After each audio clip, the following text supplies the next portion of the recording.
तुम्हें समझाया था पहले के इस दुर्योधन का त्याग कर दो, नहीं तो यह सर्वनाश कर देगा, पर तुम्हारे अंदर पुत्र मोह का भूत सवार था।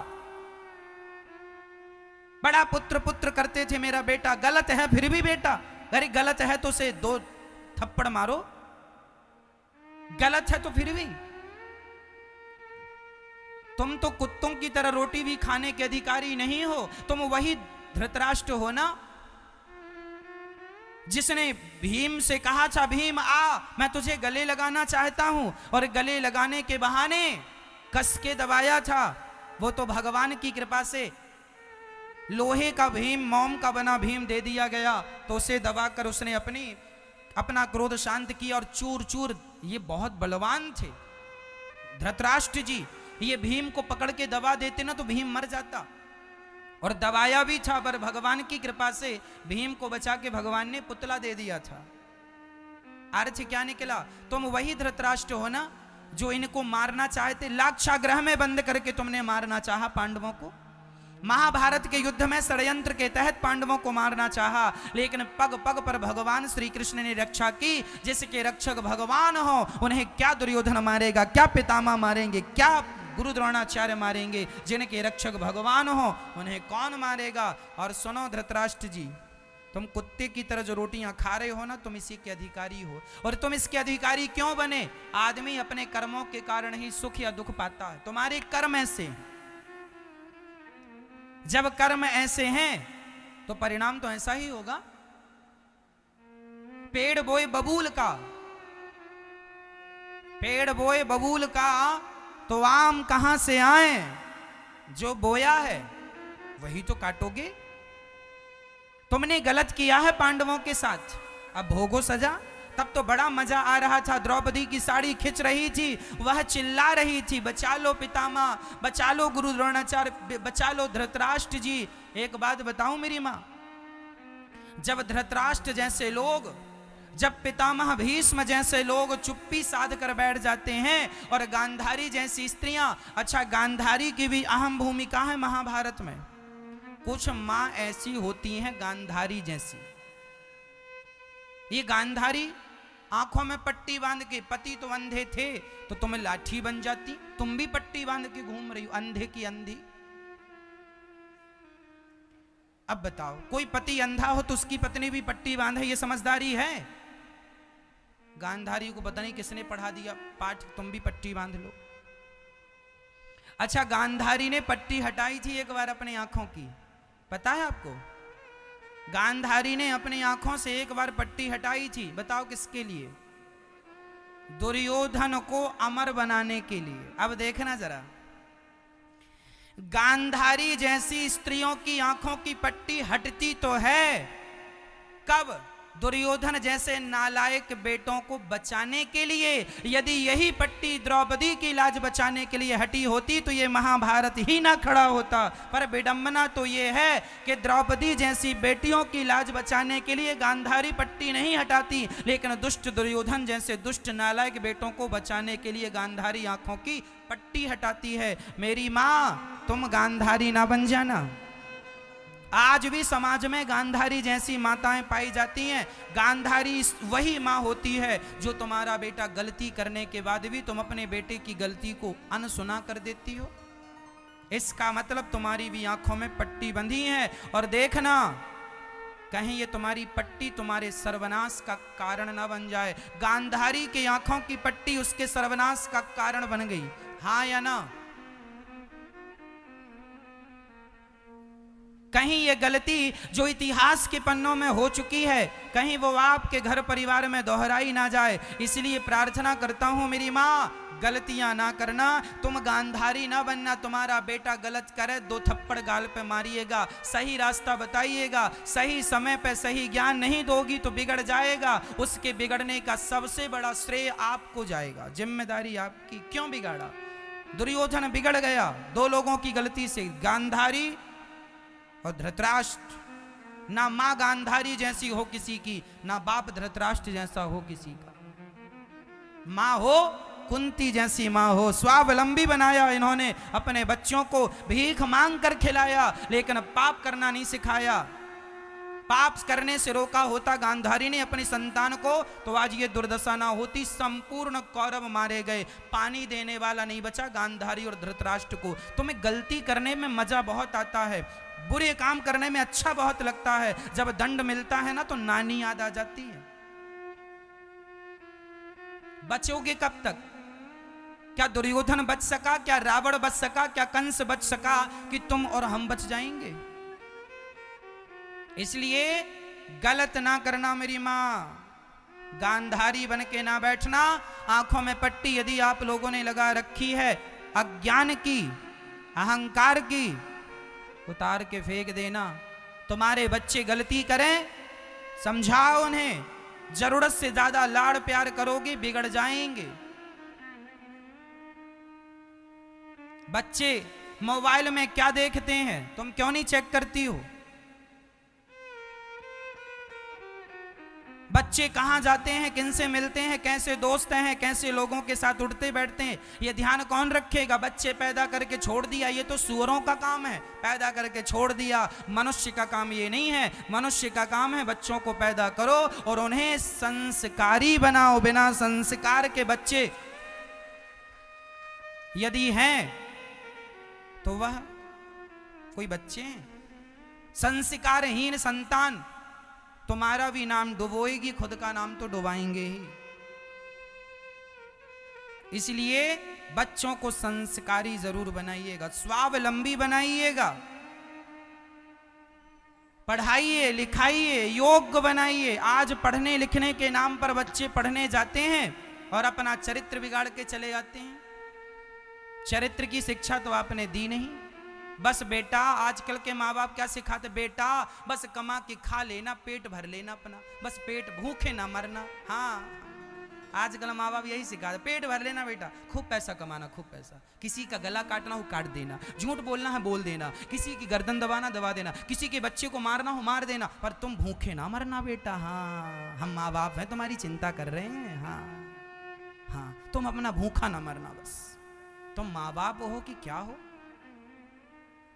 ये सिखाया अपने बच्चों को। पेट भरना, पेट भरना तो कुत्ता भी जानता है, पेट भरना तो सूअर भी जानता है, पेट भरना तो पशु पक्षी भी जानते हैं। क्या यही सिखाया आपने? भ्रष्टाचारी बना दिया अपने बच्चे को। आज जरा देखिए कि आपके बच्चे यदि सरकारी पद पर बैठे हैं, आप यदि माँ हो, आप यदि पत्नी हो, अपने पति को देखो कि आपका पति भ्रष्टाचार करके पैसे तो नहीं लाता। आपका बेटा पैसा लाए, आपका पति पैसा लाए, तो एक बार पूछ लिया करो, इतना सारा पैसा, आपकी सैलरी तो 70,000 महीने की है, 50,000 महीने की है, और आप ये 50,000 कहाँ से ले आए? क्या आपका धर्म नहीं है पूछने का कि आपके पास इतना पैसा कहाँ से आया? क्या माँ अपने बेटे से नहीं पूछ सकती कि कहाँ से बेटा पैसा लाए? क्या पत्नी को नहीं पूछना चाहिए पति से कहाँ से पैसा लाए? यदि तुम्हारा पति गलत करता है तो क्या आप पत्नी होकर उसे रोक नहीं सकती हो कि भ्रष्टाचार करना गलत है? कितना धन कमा लोगे भ्रष्टाचार से? पाप करके कितना कमाओगे? हिसाब जब देने में आएगा ना, दे ना पाओगे। इसलिए प्रार्थना करता हूं मेरी मां, गलत ना करना, बच्चों को ईमानदार बनाना, अच्छे पद पर जाएं, अच्छी नौकरी करें, लेकिन ईमानदारी से करें। बेटा मर जाना है, जो सरकार देती है वही सैलरी लेना है, 1 रुपए भी भ्रष्टाचार का नहीं खाना। जब आप सभी आज ये धरती चल रही है ना, भ्रष्टाचारियों के बल पर नहीं, इन भ्रष्टाचारियों के बीच में कोई एक ईमानदार बैठा होगा, उस एक के बल पर यह संसार चल रहा है, ये देश चल रहा है, एक ईमानदार के बल पे चल रहा है। आपके शहर में यदि 10 भ्रष्टाचारी हैं और एक ईमानदार है, उस एक के बल पे सब चल रहा है।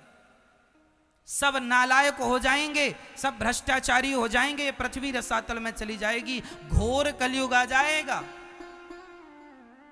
इसलिए प्रार्थना करता हूं, अपने बेटे को दुर्योधन ना बना देना, और तुम धृतराष्ट्र और गांधारी ना बनना। और मां अकेली बहुत होती है। तुम ये ना कहा करो कि बाप संस्कार देगा, बाप भी संस्कार दे बच्चों को, लेकिन माता कुंती ने अकेले 5-5 बच्चों को पाल पोस के बड़ा भी किया, और माता कुंती अकेले ने 5 को संस्कार भी दिया।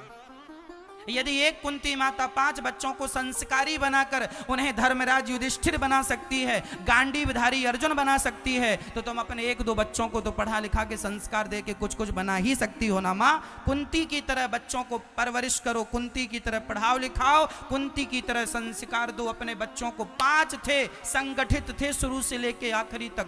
एक भी बार इन 5 में किसी का झगड़ा हुआ हो तो बता दो।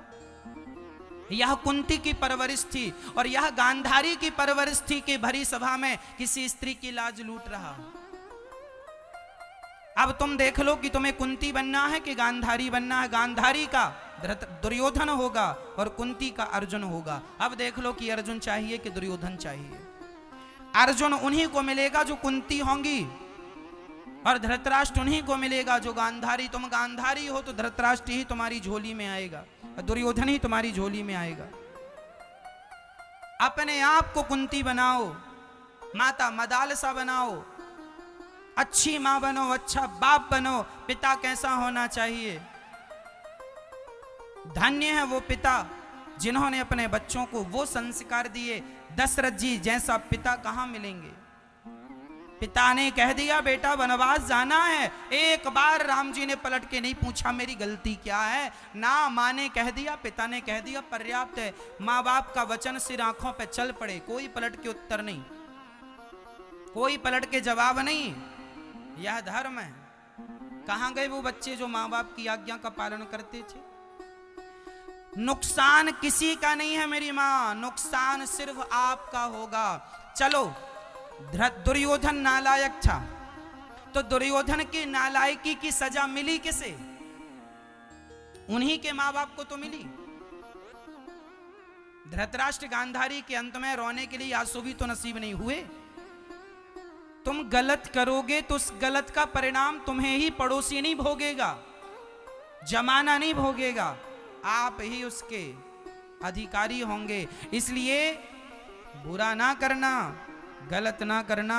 महाभारत का युद्ध हुआ, भीष्म पितामह चुप्पी साधे बैठे हैं, कोई उत्तर नहीं। जब भरी सभा में अच्छा जुआ खेला गया, देखिए कौरवों ने जुआ कितने अधर्म से खेला था।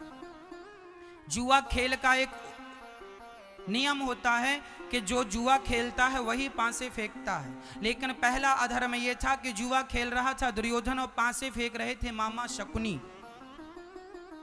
ये शकुनी मामा कौन है? ये शकुनी मामा गांधारी के भैया हैं, धृतराष्ट्र के साले हैं।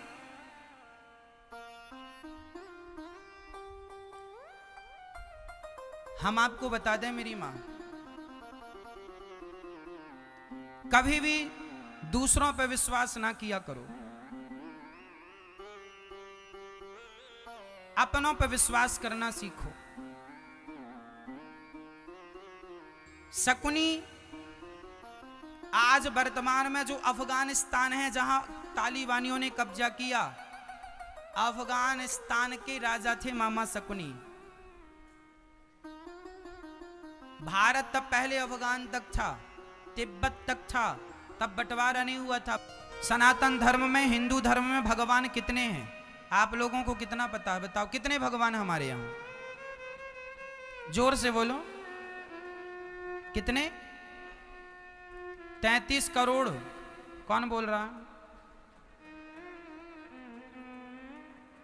हाँ हाँ, आप गलत नहीं बोल रहे हैं, आपने सुना है इसलिए बोल रहे हैं। आज हम आपको बताएंगे ये 33 करोड़ कौन है। देखो, हिंदू धर्म में सबसे बड़ी विडंबना यह रही है कि आप तक सही जानकारी नहीं पहुंची, इसलिए आपको सही नॉलेज नहीं है। आज हम बताएंगे भगवान कितने हैं। देखो, भगवान एक होते हैं, तो ये फिर 33 करोड़ जो हैं ये कौन है? ये भगवान नहीं है, यह देवता है। हमारे देवता कितने हैं? देवता और देवियां, देवी और देवता कितने हैं? जैसे इंद्र देवता हैं, इंद्र भगवान नहीं है। गणेश जी देवता हैं, गणेश जी भगवान नहीं है ना। अग्नि देवता है, अग्नि भगवान। सूर्य देवता है, सूर्य भगवान नहीं है। चंद्रमा देवता है, चंद्रमा भगवान। बृहस्पति देवता है, बृहस्पति भगवान। मंगल देवता है, मंगल भगवान।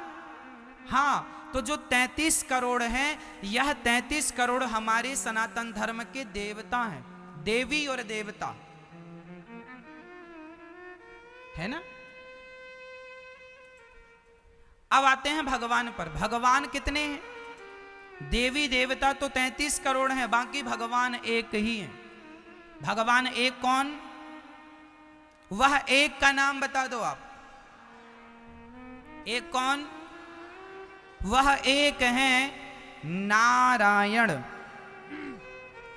वह नारायण ही विष्णु जी हैं, वह नारायण ही राम है, वह नारायण ही श्री कृष्ण है, वह नारायण ही श्री वामन भगवान है, वह नारायण ही नरसिंह भगवान है, वह नारायण ही 24 अवतार में आए, जिनमें से हम राम और कृष्ण और नरसिंह और वामन भगवान नारायण यह एक ही है। इनमें कोई रत्ती भर भेद समझने की जरूरत नहीं है।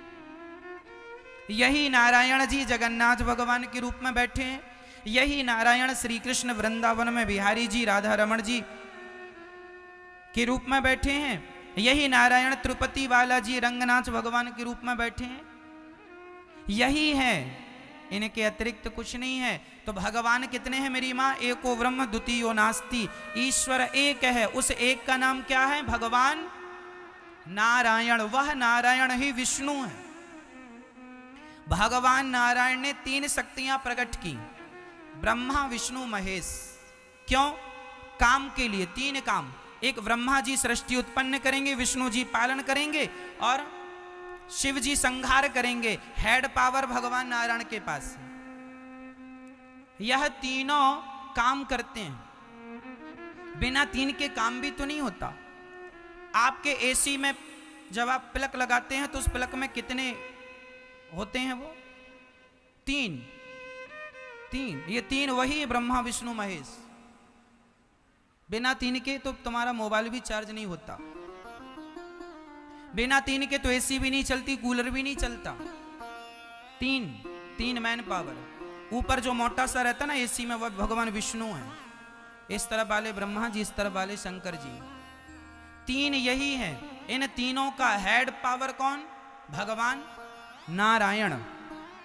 कोई आपसे कहे कि ब्रह्मा विष्णु महेश स्तुति कर रहे हैं, तो अब आप कहेंगे ब्रह्मा विष्णु महेश, ये तो स्वयं भगवान, ये किन की स्तुति कर रहे हैं? यह नारायण भगवान की स्तुति। भगवान नारायण वो क्षीर सागर पर लेटे, कुछ करते नहीं है भगवान। वो पांव माता लक्ष्मी दबाती हैं, वह आनंद से लेटे लेटे सब देखते हैं। ब्रह्मा जी क्या कर रहे हैं? भगवान देख रहे हैं। विष्णु जी क्या कर रहे हैं? देख रहे हैं, है ना। तो वह ब्रह्मा विष्णु महेश 3 रूपों में भगवान नारायण ही ब्रह्मा बने, भगवान नारायण ही विष्णु, भगवान नारायण ही शिव। वह 3 रूपों में डिवाइड हो गए अपने काम को करने के लिए। जैसे जैसे जैसे बहुत अच्छे उदाहरण से आपको समझाता हूं। जैसे लोहे को काटना है, तो लोहे को काटने के लिए क्या चाहिए? क्या चाहिए भाई? लोहे को काटने के लिए पहले लोहे की छेनी बनाई जाती है, पहले लोहे की हथौड़ी बनाई जाती है, हाँ या ना? छेनी जानते हैं? जैसे आजकल तो देखो मशीन से लोहा कटने लगा, पहले छेनी से लोहा कटता था। लोहे कितनी बड़ी होती थी, उसको पकड़ के हथौड़ी मारते थे, लोहा कटता था। समझ में आ रही है बात? लोहा को काटने के लिए क्या चाहिए? लोहा। भगवान ही जैसे लोहा ही हथौड़ी बना, लोहा ही छेनी बना और लोहा ही कट रहा है, उसी तरह से वह भगवान नारायण ही ब्रह्मा बने, नारायण ही विष्णु बने, नारायण ही शिव है। इनमें हमें कभी रत्ती भर भेद नहीं समझना चाहिए। तो यह तीनों एक हैं। तो भगवान कितने हैं और देवता कितने हैं? कोई आपसे कहे तुम्हारे भगवान तो 33 करोड़ हैं, उसको तुरंत नॉलेज दो, पागल। भगवान 33 करोड़ नहीं है, देवता 33 करोड़ है। देवी और देवता अलग हैं। भगवान देवी देवता कैसे हैं? मनुष्य जैसे। हम लोगों से थोड़ा वीआईपी देवता होते हैं, ज्यादा बढ़िया वाले हैं, है ना। वो वीआईपी हैं, मतलब हम जैसे ही हैं, कोई बहुत आप लोग ही अच्छा पुण्य करेंगे तो आप भी देवता बन जाएंगे। तो देवी देवता भी भगवान के हाथ जोड़ के खड़े रहते हैं हमारे और आपकी तरह। तो भगवान भगवान है, देवी देवता देवी देवता है। हाँ, तो भगवान के अवतार कितने हुए? 24। वह भगवान नारायण राम बनकर आ जाते हैं जब उनका मन करता है, कृष्ण बनकर आ जाते। जब देखते हैं कि मेरे बिना काम रुका पड़ा है तो राम बन के आ गए मर्यादा की स्थापना करने, वामन बन के आ गए, नरसिंह बन के आ गए। तो अनेक रूप रूपाया विष्णवे प्रभु, विष्णवे वह भगवान ही अनेक रूप में विभाजित हैं, वह एक ही। व्यास जी ने 17 पुराण लिख दिए पर उन्हें शांति का कोई अनुभव नहीं हुआ। तब नारद जी ने कहा, मैं दासी पुत्र था पर मैंने माँ की सेवा की, मेरे यहाँ कुछ संत पधारे और उनके आशीर्वाद से आज मैं ब्रह्मा का पुत्र नारद हूँ। 4 श्लोकों की भागवत नारद जी ने व्यास जी को सुनाई। आपने 17 पुराण लिखे, शांति इसलिए नहीं मिल रही क्योंकि अभी तक आपने श्रीमद् भागवत का निरूपण नहीं किया। अब भागवत का निरूपण व्यास जी ने किया महाभारत के युद्ध से। अच्छा, महाभारत का जो युद्ध है ना, बड़ा जटिल है। आज मैं आपको ये बताऊंगा कि महाभारत क्या रोका जा सकता था? बिल्कुल रोका जा सकता था। अच्छा बताओ, महाभारत किसकी गलती से हुआ? यदि ये गलतियां आप लोग भी करेंगे तो आपके घर में भी महाभारत की स्थिति उत्पन्न होगी। सावधान, इतिहास से हमें कुछ सीखना चाहिए। बताइए, महाभारत किसकी गलती से हुआ? किसकी गलती से? किसकी गलती? बहुत लोगों की थी पर कुछ नाम हम आपको गिनाएंगे। पहली गलती महाभारत में, सबसे बड़ी गलती दुर्योधन की। क्या गलती थी? दुर्योधन दूसरों की संपत्ति पे कब्जा कर लेता था। उसने पांडवों के इंद्रप्रस्थ पर क्या कर लिया? कब्जा कर लिया।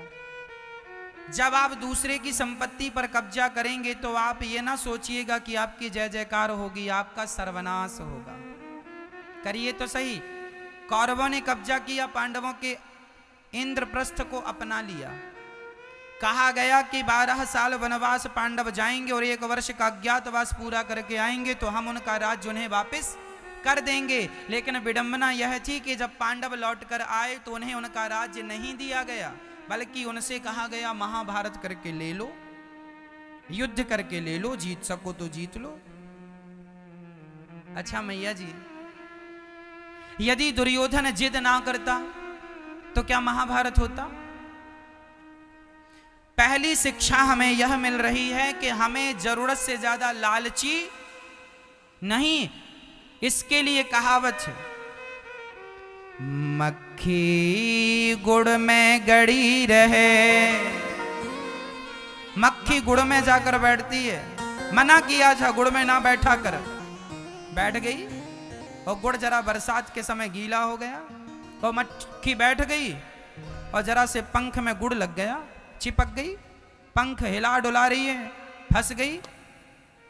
तो संत ने दोहा लिख दिया, मक्खी गुड़ में गड़ी रहे, पंख रहे लिपटाए, हाथ मले और सिर धुने, लालच बुरी बला।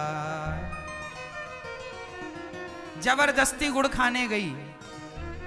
जो तू खाती है वो क्यों नहीं खाती? गुड़ खाने गई है। अब खाने गई है तो मर। जो तेरा भोजन है वो खाती नहीं है, गुड़ खाने जाती है। तो लालच ना करना मेरी मां। लालच करोगी तो क्या होगा?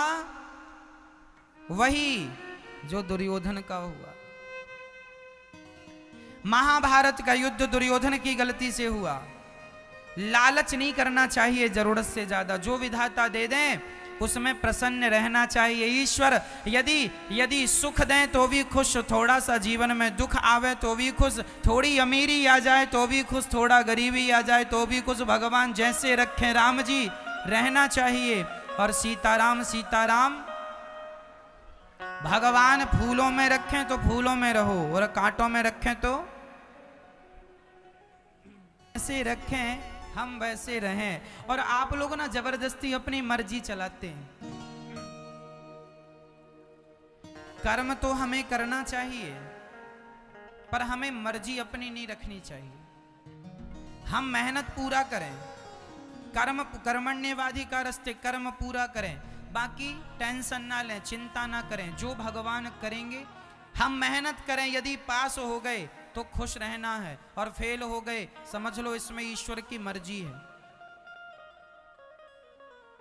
एक बच्चा 10वीं फेल हो गया, अब बताओ उसे हंसना चाहिए कि रोना चाहिए? 10वीं क्लास में फेल हो गया, बताओ हंसना चाहिए कि रोना चाहिए? आप लोगों के हिसाब से तो रोना चाहिए, लेकिन वो बालक बड़ा समझदार था, रोया नहीं। 10वीं फेल हो गया, 00 नंबर आए, फिर भी खुश, और खुश होके भगवान के पास गया, विधाता आपकी बहुत बड़ी कृपा है। लोगों ने कहा कितना मूर्ख आदमी है, बताओ फेल हो गया और कहता भगवान से बड़ी कृपा है। उस बच्चे ने जो 10वीं फेल हो गया, उसको लगा देखो मैं फेल हो गया हूं तो क्या हुआ, एक दरवाजा ही तो बंद हुआ है मेरे लिए, सारे दरवाजे तो बंद नहीं हुए, बहुत सारे दरवाजे खुले हैं। और उस आदमी ने 10वीं फेल होकर इतनी मेहनत की, अपने आप को इतना सफल बनाया कि आज वह दुनिया का सबसे सफल व्यक्ति हो गया अपनी मेहनत के बल पर। जरूरी नहीं है कि आप 10वीं 12वीं फेल हो जाएं तो आपका कैरियर समाप्त हो जाता ना, एक रास्ता ही तो बंद हुआ, 1000 रास्ते खुले हैं आपके सामने। क्या फेल हुआ व्यक्ति सफल नहीं हुआ? टाटा, बिड़ला, अंबानी की जरा हिस्ट्री उठा के देखो, ये कहां तक पढ़े थे। कोई 8वीं तक पढ़ा था, कोई 5वीं तक पढ़ा था, 10वीं तक तो ये भी नहीं पढ़े थे। लेकिन आज इनके घर में बड़े पढ़े लिखे लोग, इंजीनियर लोग लाइन लगा के खड़े हैं, हमें नौकरी पर रख लीजिएगा। हाँ या ना? बोलो हाँ या ना। तो मैं ये नहीं कहता कि पढ़ना नहीं, मन लगा के आपको पढ़ाई करनी है, पर जीवन में आप यदि एक रास्ते पर असफल हो गए हैं तो इसका अर्थ ये नहीं कि आपके सारे दरवाजे बंद हो गए। एक दरवाजा बंद हुआ है, पर विधाता की ओर से हजारों दरवाजे अभी खुले हैं। किसी दूसरे दरवाजे पर दस्तक दीजिए, आप जरूर अपने मंजिल तक पहुंचेंगे, सफल होंगे। सफल होने के लिए अभी बहुत रास्ते। इसका अर्थ यही है, हमें कोशिश करते रहना चाहिए अपने सफलता के लिए, और तब तक कोशिश करनी चाहिए जब तक हम सफल ना हो जाएं। हमें चिंता नहीं करनी चाहिए, हम पास हो, हम मेहनत से पढ़ें, मेहनत करें, लिखें, ईमानदारी से पढ़ें, ईमानदारी से लिखें, 100% पढ़ें, 100% लिखें, लेकिन टेंशन ये ना पालें कि पास होंगे कि नहीं। तुम्हारा प्रेजेंट अच्छा है तो तुम्हारा भविष्य भी अच्छा ही होगा, फ्यूचर अच्छा ही होगा। यदि प्रेजेंट बिगड़ा तो फ्यूचर बिगड़ा। जिसका वर्तमान अच्छा उसका भविष्य अच्छा, जिसका वर्तमान बिगड़ा उसका कल भी बिगड़ेगा। इसलिए भगवान हमें सुख में रखें या दुख में, हर हाल में प्रसन्न रहो। हम अपनी मर्जी ना चलाएं, हमें कहाँ जाना है हमें कोई पता नहीं, हमें कहाँ जाना है। हम तो अपने आप को भगवान के चरणों में समर्पित कर दें और अपने कर्म को ईमानदारी से करते चलें। भगवान स्वयं जहाँ पहुँचाना होगा पहुँचा देंगे। हम क्या पहुँचेंगे, हमारी ताकत क्या है पहुँचने की? वो जहाँ तक पहुँचा सकते हैं वहाँ तक तो आप सोच भी नहीं सकते। आप उतना ही सोच सकते हैं जितनी आपकी क्षमता है। ईश्वर उतना दे सकते हैं जितना आप सोच भी नहीं सकते। ईश्वर की क्षमता ज़्यादा है। मैया, ओ मोबाइल वाली मैया, हो गई पंचायत? तो हम टेंशन ना पालें और आप लोग बिल्कुल दुखी ना हुआ करिए। हर हाल में भगवान की कृपा को महसूस किया करो। यदि आज आप असफल हुए हैं, यदि आज आपके जीवन में नुकसान हुआ है, कोई बात नहीं, फायदा भी होगा। आप यदि आज असफल हैं तो मुझे विश्वास है कल सफल भी होंगे। लेकिन एक चीज आपको रखनी पड़ेगी, जो है धैर्य। धैर्य भी रखना पड़ेगा और भगवान पर विश्वास भी रखना पड़ेगा, और इन दोनों के साथ आपको कर्म करते रहना होगा, ईमानदारी से आगे बढ़ते रहने होगा। जब आप ईमानदारी से आगे बढ़ते रहेंगे तो मुझे विश्वास है कि आप जीवन में सफल होंगे, जीवन में सफल जरूर होंगे। थोड़ा सा टाइम लगेगा पर आपकी सफलता आप तक पहुंचेगी।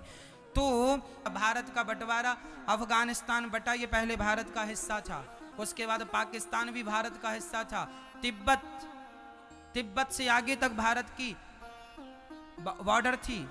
ये पूरा भारत का ही एक अखंड भारत का जब पुराना नक्शा देखेंगे सब भारत था। गांधार, नरेश, शकुनी, ये गांधार क्या है? आज भी वहां कंधार नाम का एक स्थान है, वहां कंधार वही है जो आज तालिबानियों ने अफगानिस्तान में कब्जा कर लिया, पर अभी कंधार में कब्जा नहीं किया। ये कंधार वही है जहां पर ये शकुनी थे, उसे गांधार कहते थे, अब कंधार हो गया। अफगानिस्तान के राजा थे ये, गांधारी अफगानिस्तान की थी।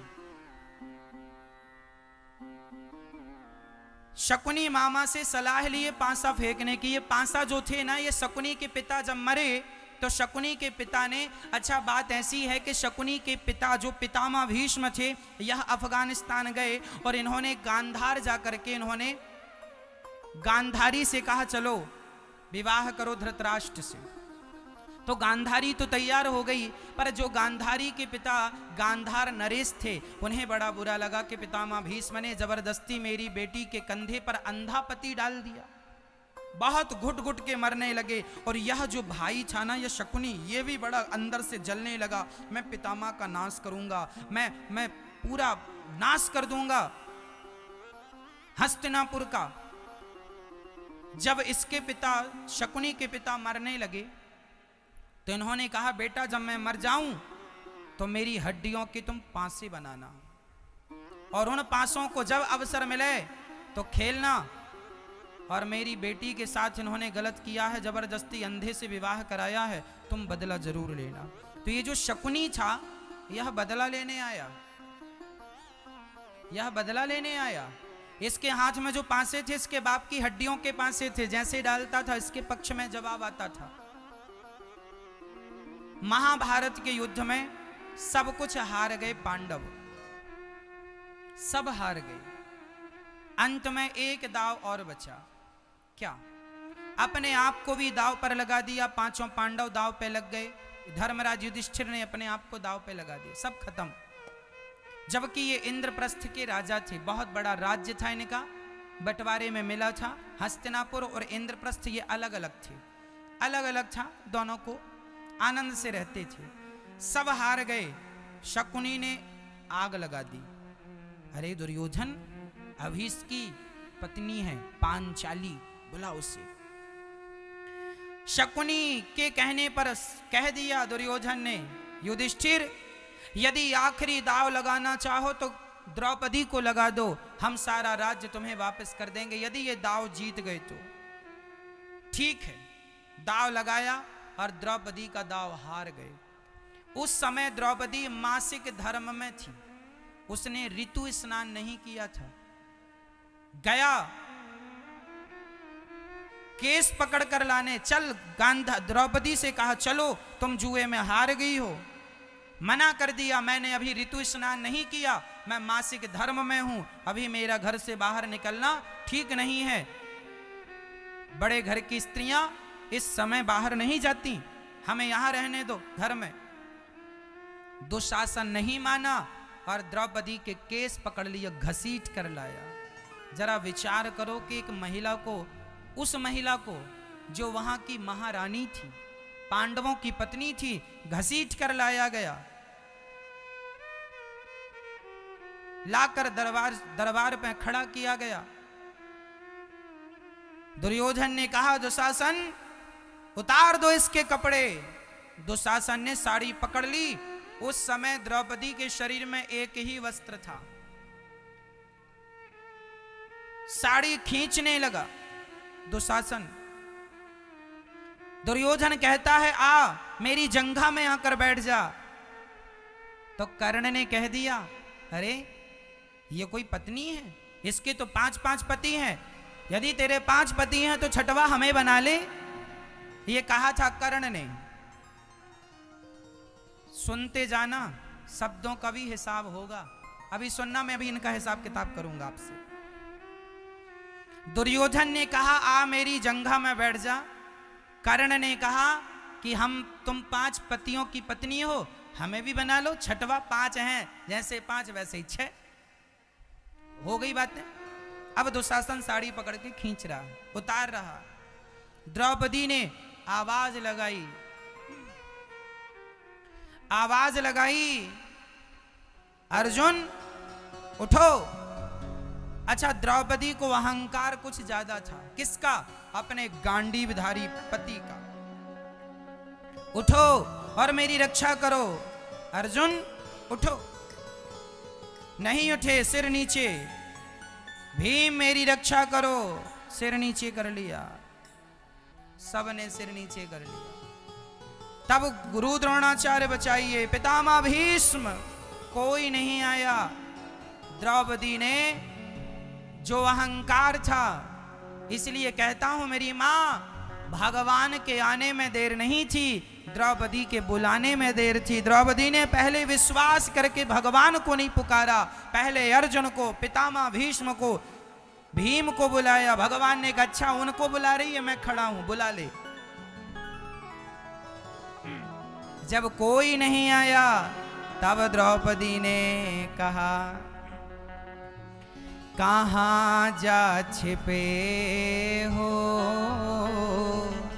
प्यारे कन्हैया, यहाँ लाज मेरी लूटी जा रही है। दुशासन के हाथों तेरी द्रौपदी की सभा बीच साड़ी खींची जा रही है। कहाँ जा छिपे हो प्यारे कन्हैया, यहाँ लाज मेरी लूटी जा रही है। जिन्होंने कभी मेरी सूरत ना देखी, वो देखेंगे आज बदन मेरा नंगा।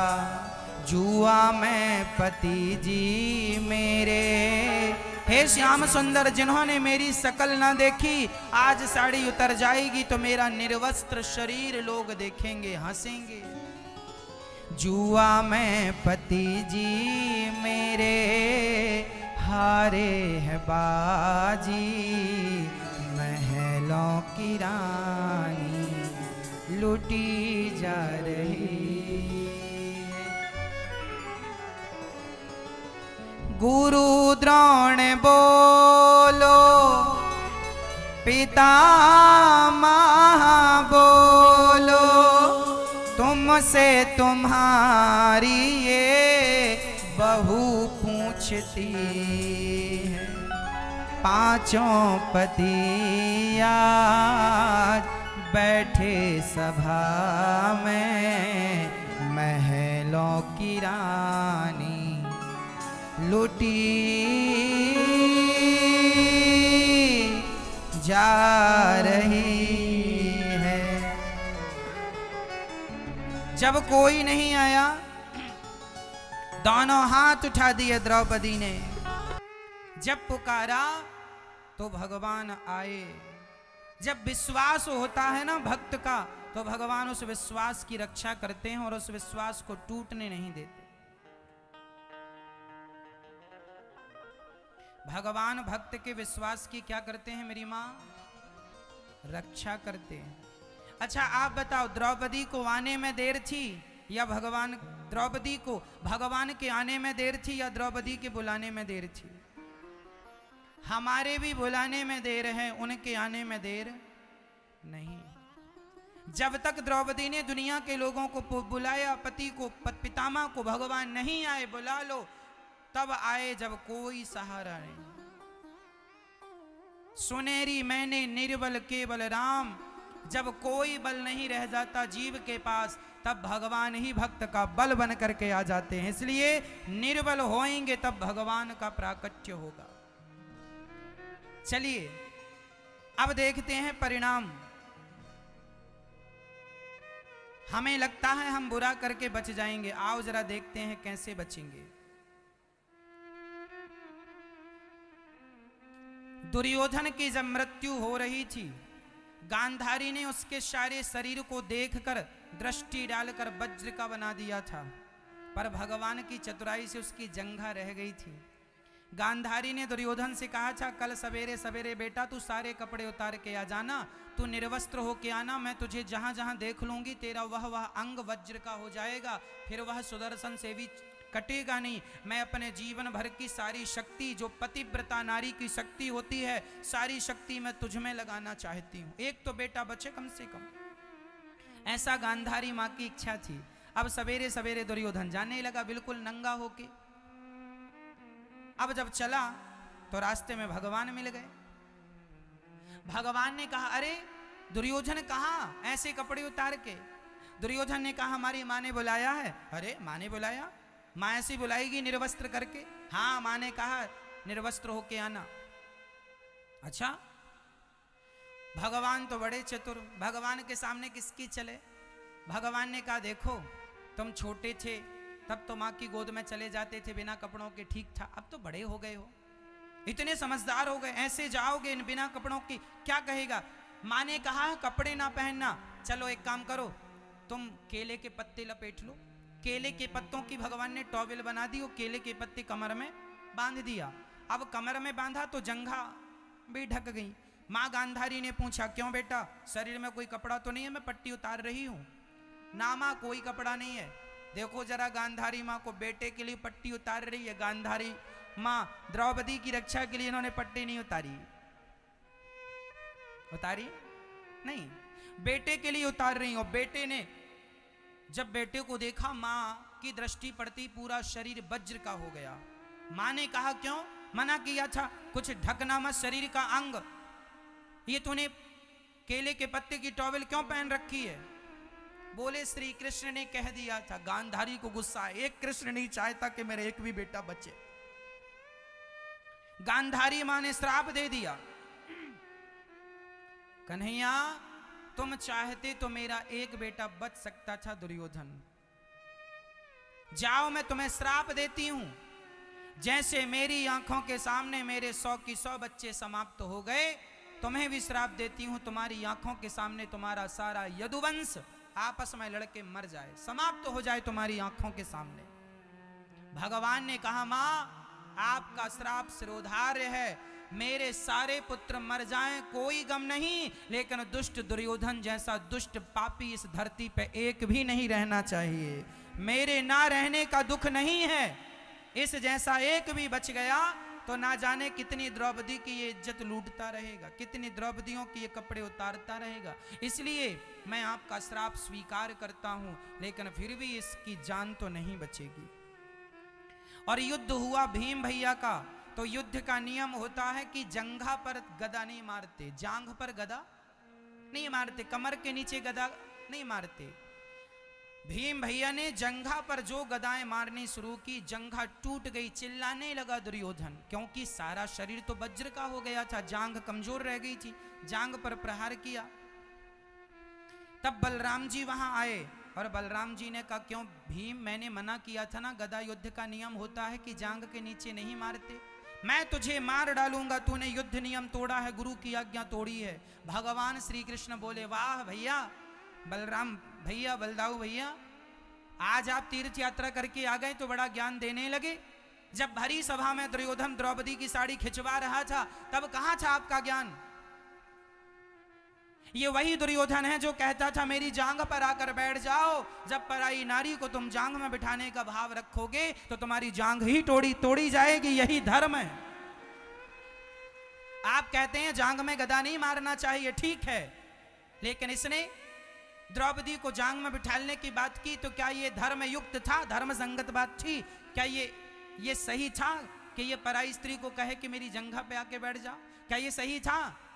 बलराम जी ने कहा बिल्कुल सही नहीं था। हाँ, जब इसने सही नहीं किया तो इसके साथ सही कैसे होगा? जब इसने धर्म का पालन नहीं किया तो जब इसने अधर्म किया है तो इसके साथ भी अधर्म होगा। अधर्मी को अधर्म से मार देना ही धर्म होता है। ये कह के भगवान ने बलराम जी को विदा किया, मारा गया। कोई नहीं बचाएगा यदि तुमने अधर्म किया है तो। यही हाल हुआ दानवीर कर्ण के साथ। महाभारत में भीम ने दुर्योधन को छल से मारा, जंघा पे मारा। क्यों मारा मैंने कारण बताया, क्योंकि इसने गलत किया था। अब दूसरा कारण बताता हूं। युद्ध का नियम था कि कोई महारथी यदि रथ से नीचे है उस पर भी प्रहार नहीं करना, उस पर भी प्रहार नहीं करना है। हाँ, कॉकरोच था मैया।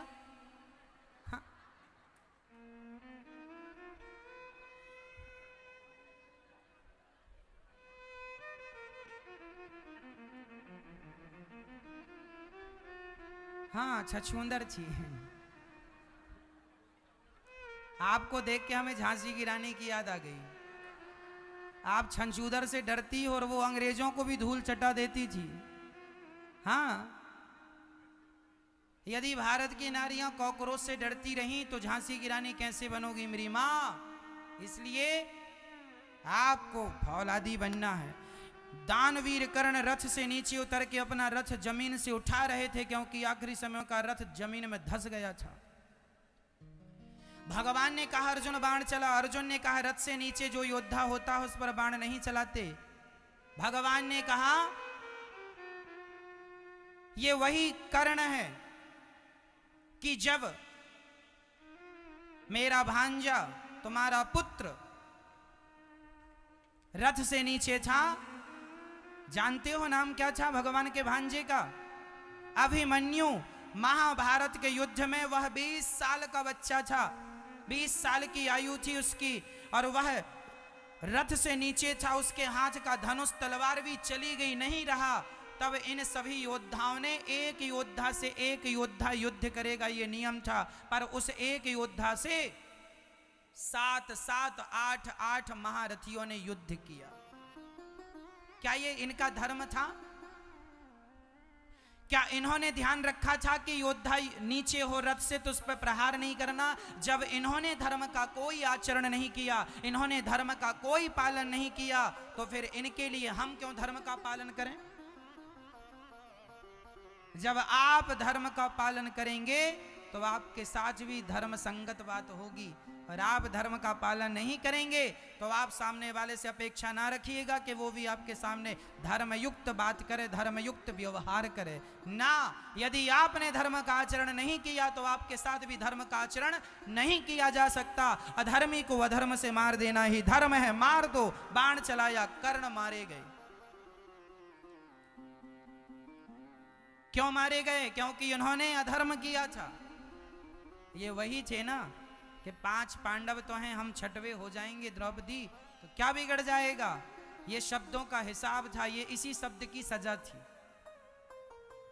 दुर्योधन के शब्द की सजा मिली, मेरी जंघा पर आकर बैठ जाओ, जंघा तोड़ दी गई। ये शब्दों की सजा, मेरी मां संभल कर बोला करो, तुम्हारे बोलने का भी तुम्हें दंड मिलता है।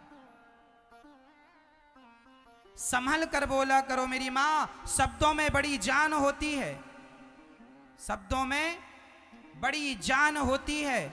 इन्हीं से आरती अरदास अजान होती है। यही समुंदर के वो मोती हैं जिससे इंसान की इंसान से पहचान होती है। शब्दों में बड़ी जान होती है। इन्हीं से आरती अरदास और अजान होती है। आरती अरदास और अजान होती है। यही समुंदर के वह मोती हैं जिससे इंसान की इंसान से पहचान होती है। पता नहीं मेरी माँ, आपके कपड़े देख के पता नहीं लगाया जा सकता कि आपका आचरण कैसा है, आपका व्यवहार कैसा है। आपकी चमड़ी को देखकर पता नहीं लगाया जा सकता कि आपका आचरण कैसा है, आपका व्यवहार कैसा है, लेकिन आपके शब्दों को देखकर पता लगाया जा सकता है कि आप किस प्रकार के व्यक्ति हैं, आपका व्यक्तित्व क्या है। इंसान की सही परख तब होती है जब उसके शब्द निकलते हैं। इसलिए शब्दों को संभाल के रखिएगा, शब्द संभाल के बोलिए। शब्द के हाथ ना पाओ, एक शब्द औषधि करे, एक शब्द करे घाव। शब्दों ने महाभारत खड़ा कर दिया। द्रौपदी के शब्द बिगड़ गए, इन्होंने कह दिया अंधों के अंधे होते हैं, बस इस शब्द ने महाभारत खड़ा कर दिया। आप भी अपनी बहू से, अपनी सास से, अपनी पत्नी और अपने पति से जरा शब्दों को संभाल कर मर्यादा में बात किया करो। कोई शब्द बिगड़ जाएगा, शब्द की मर्यादा बिगड़ जाएगी तो आपके घर में भी महाभारत चालू हो जाएगा। सास क्या याद रखती है, सास सब भूल जाती है, पर बहू के जरा एक आध शब्द बिगड़ जाएं तो जीवन भर याद रखती है, मेरी बहू ने मुझे ये कहा था। सास, आप सासों का क्या याद रखती हो, मेरी सास ने मुझे ये कहा था। शब्द ही तो याद रह जाते हैं। इसलिए किसी के प्रति ऐसे शब्दों का प्रयोग ना करो कि वह आपके शब्द से घायल हो जाए। ये शब्द जो होते हैं, ये मेरी माँ तलवार का काम भी करते हैं। भर जाते हैं वो घाव जो बनते हैं गोली से, पर वो घाव नहीं भरते जो बनते हैं कड़वी बोली से। ये शब्द जो हैं ये बाग भी लगाने वाले हैं, और ये शब्द जो हैं ये आग भी लगाने वाले हैं। अब मर्जी आपकी है कि शब्दों से बाग लगाना है या फिर शब्दों से आग लगाना है। इसलिए बाग लगाने वाले शब्द होने चाहिए, आग लगाने वाले शब्द नहीं होने चाहिए। महाभारत के युद्ध में 99 कौरव, अंत में दुर्योधन मारा गया। और दुर्योधन के साथ जब गुरु द्रोणाचार्य का बेटा अश्वत्थामा आया, मित्र बताओ मेरी तुम्हारी आखिरी इच्छा क्या है? मित्र, मैं पांडवों को मरा हुआ देखना चाहता हूं। अच्छा, अभी लाता हूं। पांचों पांडवों को मारने चल पड़े। पांचों पांडवों की जगह पर आज द्रौपदी के 5 बच्चे सो रहे थे, पांचों का सिर काट लिया अश्वत्थामा ने, और द्रौपदी के 5 बच्चों को पांडव समझकर पेश कर दिया। दुर्योधन ने ध्यान से देखा, ये पांडव नहीं, पांडव पुत्र हैं। उसी समय दुर्योधन की मृत्यु हो गई। पहले प्रसन्नता हुई, बाद में दुख हो गया। सुख दुख की संधि में दुर्योधन मर गया। और दुर्योधन जब मरा, सुबह द्रौपदी ने देखा कि मेरे बच्चे लौट सोकर नहीं उठे। जाकर देखा पांचों के धड़ थे, सिर किसी का नहीं। रोने लगी माँ।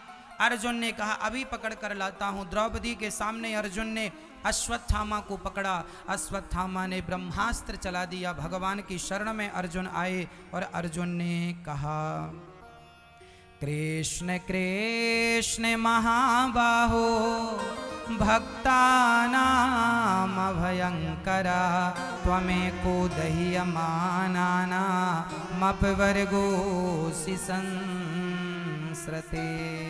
हे श्याम सुंदर, देखो अश्वत्थामा ने ब्रह्मास्त्र चला दिया है, मैं कैसे बचूं? भगवान बोले तुम भी ब्रह्मास्त्र चलाओ। दोनों ब्रह्मास्त्र टकराएंगे, आपस में समाप्त हो जाएंगे। अर्जुन ने ब्रह्मास्त्र चलाया, दोनों शांत हो गए। भगवान ने शांत किया। द्रौपदी के पुत्र के हत्यारे को लाकर सामने खड़ा कर दिया। द्रौपदी, आपके बेटे का हत्यारा आपके सामने है, जो दंड देना चाहती हो इसे दे दो। जो द्रौपदी है वो कहती हैं कि मैं इसे मारना नहीं चाहती। क्या इसे मार देने से इसके मरे हुए बच्चे जिंदा हो जाएंगे? कि मेरे मरे हुए बच्चे जीवित होंगे? जैसे आज यह मैं रो रही हूं पुत्र के लिए, कल इसकी मां रोएगी। इसलिए इसको मार देना समाधान नहीं है। दया धर्म का मूल है, दया हमें नहीं छोड़नी चाहिए। इसने हमारे बच्चे को मारा है तो क्या हुआ, हम इसे नहीं मारेंगे। यह द्रौपदी की दया देख करके भगवान श्री कृष्ण वाह वाह कहने लगे। ये दया जो होती है ना, ये दया केवल माँ में होती है। माँ ही इतनी ममतामयी और करुणामयी होती है, दूसरा किसी के अंदर इतनी दया नहीं हो सकती। ये द्रौपदी कौन है? मेरी माँ, माँ है। और माँ करुणा की मूर्ति है, प्रेम की प्रतिमूर्ति होती है माँ। आप सभी अपनी माँ की सेवा करते हैं या नहीं? हाँ या ना? अच्छा ये बताओ, आप अपनी माँ के पांव, मैं पुरुषों से कह रहा हूं, पुरुषों से, जो हमारे भाई हैं वो सुनेंगे, और बहुओं से, आप अपनी सास, तुम्हारी माँ कौन है? सास। आपकी माँ तो अब वो माँ नहीं रही, क्योंकि उन्होंने तो आपका दान कर दिया, कन्यादान। अब आपकी माँ है आपकी सासू माँ। अच्छा ये बताओ, आप लोगों ने, जितने पुरुष यहाँ बैठे हैं, आपने अपनी माँ के पांव दबाए? आखिरी बार कब पांव दबाए? तारीख याद है? तारीख याद है माँ के आखिरी बार पांव कब दबाए? बोलो, नहीं याद है? माँ के पांव नहीं दबाते हो ना? दबाया करो। माँ भगवान होती है मेरी माँ। मेरे भाइयों, माँ की इज्जत, माँ का सम्मान वैसे ही करना जैसे भगवान की इज्जत करते हो। माँ के चरण रोज दबाया करो। आजकल बच्चे अपनी माँ से हालचाल भी नहीं पूछते। माँ आपने भोजन कर लिया? माँ आपका स्वास्थ्य ठीक है? अरे पूछ लिया करो। आजकल माँ, एक सज्जन ने बोला, महाराज जी मैंने माँ की सेवा के लिए 2 नौकर लगा दिए हैं। क्या करते हैं नौकर? माँ को खिलाते हैं, माँ की सेवा करते हैं, माँ का ध्यान रखते हैं, माँ को दवाई देते हैं। मैंने कहा माँ की सेवा के लिए 2 नौकर रख दिया है, तो पत्नी से प्यार करने के लिए भी 2-4 नौकर रख दे। तू ही करता रहना प्यार, हमें तो समय है नहीं। पत्नी से प्यार खुद करेगा और माँ की सेवा नौकरों से। अच्छा है माँ की सेवा के लिए नौकर लगाओ, लेकिन 10 मिनट आप भी तो बैठो।